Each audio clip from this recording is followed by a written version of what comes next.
Everybody, welcome back to the Plat. To the Plat with the To the Plat. This is just after work Plat, so I still have my hair up and I'm in my uniform. But we're here to talk about sort of Convallaria. I thought we'd do something kind of fun today. This is like a finale almost of the tournament. I guess the tournament finale was the finale. But this is basically I had someone collecting some data for the top 8 so we can kind of look at what did good, what did bad, yada yada blah blah. So here is the data here. Actually, I mean, that is the data, but let's just pull it up on this right here.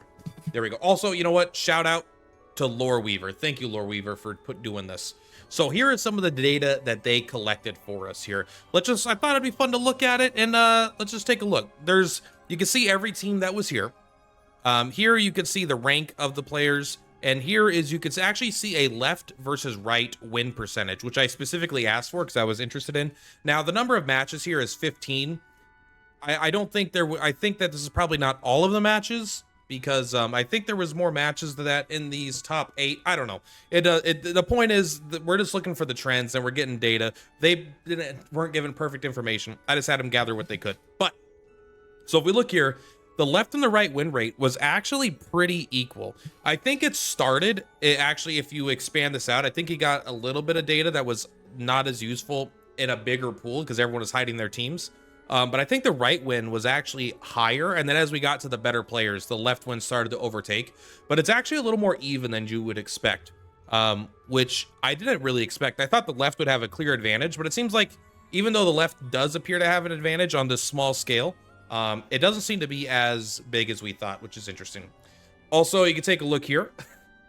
There was only one seeker brought to the top 8. Who was that seeker? Butterfly. Right? Yeah, the class presence, only Butterfly was... Butterfly's a seeker, right? I think so. You know what? I got the game open right here. Butterfly seems like a seeker to me. Let's go rarity. Butterfly! She's a watcher. Who's the seeker? The scout. Duh, it's the scout. I'm so dumb. All right. But yeah, you can take a look here. Only 3 breakers, 2 defenders, 2 destroyers, 1 seeker, and then 9 watchers. And again, this is... The 1 seeker... It's still, the scout was brought 3 times, but it's only 1 different seeker. This was the only seeker in the game that was ever brought into the top 8, whereas 9 different watchers were brought into the top 8. 3 different breakers, 2 different defenders, 2 different destroyers. So watchers are obviously some of the most powerful units, but this is what is probably what everyone assumed, but I actually thought would be the most interesting. There was 15 unique characters, 3 one-of characters, and Simona. Out of there's 15 matches tracked here, 14 of them have Simona, and I bet that could even be a mistake where Simona might have been in literally all 15 teams. Is there one that doesn't have Simona? Right here, actually, there was a team. I think T used 1, 2, 3 on T's second game. There was no Simona. That's the only match in the entire top 8 without Simona in it. That is brutal. But, I mean, that makes sense. Gloria was only brought 12 times, actually. What are the matches without Gloria? It was Jace and Sushiga didn't bring Gloria. So, I mean, Gloria was on almost every single team. Simona was on almost every single team. And Nana was on the majority of the teams.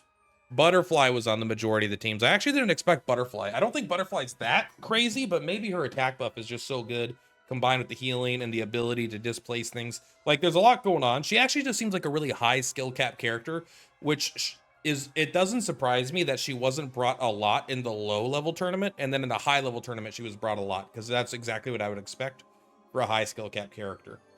Highlights here, actually, besides that these characters will have to be banned going forward, probably. Maybe we banned the top 3, maybe we just banned the top 1, I don't know. Leonide was only here once, but he was an absolute house. Same with Lilywell. Lilywell was only in 1 game, but absolutely destroyed in that game that Lilywell was in. Lilywell was so cool to watch. Valdarin Scout was really good at specifically getting those barrels. And so, yeah, we just kind of tracked some information. I thought it'd be kind of fun just to have someone going through and looking at this. And actually, I'm looking at it. There's 15 matches right here, right? 1, 2, 3. 1, 2, 3. 4, 5. I don't know. I don't know how it's broken out. All right. I'm not the smartest when it comes to data. All I do is I read it and I'm like, yep, that looks right. So is this kind of what you guys expected for the left and right? I'm kind of interesting. Also, what about the class presence? So I was thinking we were doing a tournament. I was going to do a tournament based on unit tags, like, you know, union, PayPal, aggression, so, you know, that kind of stuff. But maybe we should do it based on class presence. Maybe there should be a, I mean, I don't know. Because then if it's like you have to bring a team of breakers and you go up against a team of seekers, you probably get destroyed. So that might just be a little too rock, paper, scissors-y. And then everyone would just want to bring watchers instead, right? Because they have no weakness. We could put like a minimum requirement where it's like you need to have at least, if we're doing a 6 team, you need to have at least 2 breakers. You know, you need to have at least 1 of each, right? 1, 2, 3, 4, 5. Maybe that's it. Maybe that's a great thing for the class. Every team has to have 1 breaker, 1 defender, 1 destroyer, 1 seeker, and 1 watcher. I think that sounds kind of fun. Anyway, yeah, we were just, I wanted to show this. This is a short video, not really meant to be like a big views video like that. I just wanted to kind of talk about something that I thought was fun. And yeah, also give a final thanks to everyone that did the tournament. And I do want to do more, but they are going to be smaller scale. So if you are interested in being in tournaments in the future, just join the Discord and hang out. And eventually you'll get an @everyone mention that will be talking about a tournament. I'll probably also poll people starting next week if they want to do it, see kind of how we want to, what we want the rules to be, get a more robust and ironclad set of rules that we have less bending of, you know, that we can actually just enforce those rules more easily. But yeah, let me know what you think. I didn't expect Abyss to show up 4 times, but Abyss showing up 4 times is probably from Sturby doing it here, and then yeah, Ravager. So Sturby got a lot of use out of Abyss. Must be because they were fast. PayPal Ice Priest you kind of expect. Angel made 1 appearance, which I think is kind of funny. Ballista also I think is kind of funny. I don't really like Ballista, but Ballista with Inanna can be a pretty sick combo. But that's all for today, guys. Thank you very much for Platypus's Purplatypus. I'll see you on the flip flops. Bye! Platypus on the rise, watch the views go.